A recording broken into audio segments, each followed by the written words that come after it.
प्यारे साथियों, आज मैं एक होली गीत तड़कता भड़कता बहुत सुंदर सा लेख प्रस्तुत हूँ। कृपया सुनिए और आनंद लीजिए।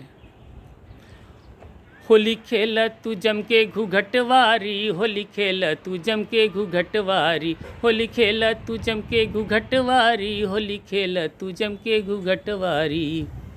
होली खेल तू जम के घूघटवारी, होली खेल तू जम के घूघटवारी, होली खेल तू जम के घूघटवारी। अरे दुअरा पे खेल आंगनवा में खेल, दुअरा पे खेल आंगनवा में खेल, अरे पनघट पे खेल लगाए लाली, होली खेल तू जम के घूघटवाली, अरे पनघट पे खेल लगाए लाली, होली खेल तू जम के घूघटवाली, होली खेल तू जम के घूंघट वाली, होली खेल तू जम के घूंघट वाली, खेल खेल तू जम के घूंघट वाली, होली खेल तू जम के घूंघट वाली।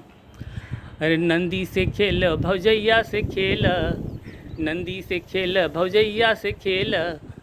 देवरा से खेल जेठनिया से खेल, देवरा से खेल लगाए बारी, देवरा से खेल लगाए बारी,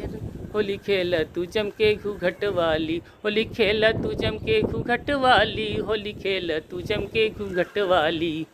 होली खेल तू जम के घूघट वाली, होली खेल तू जम के घूघट वाली। अरे ससुरा से खेल भसुरवा से खेल, ससुरा से खेल भसुरवा से खेल,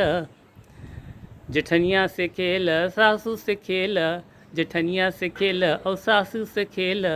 अरे सैया से खेल पहिर चोली, अरे सैया से खेल पहिर चोली, होली खेल तू जम के घूंघट वाली, होली खेल तू जम के घूंघट वाली, होली खेल तू जम के घूंघट वाली, अरे पनघट पे खेल पहिर बारी, होली खेल तू जम के घूंघट वाली, अरे देवरा से खेल लगाए लाली, होली खेल तू जम के घूंघटवारी, अरे सैया से खेल पहिर चोली, होली खेल तू जम के घूंघट वाली, होली खेल तू जम के घूंघट वाली, होली खेल तू जम के घूंघट वाली, होली खेल तू जम के घूंघट वाली, होली खेल तू जम के घूंघट वाली, होली खेल तू जम के घूंघट वाली, होली खेल तू जम के घूंघट वाली।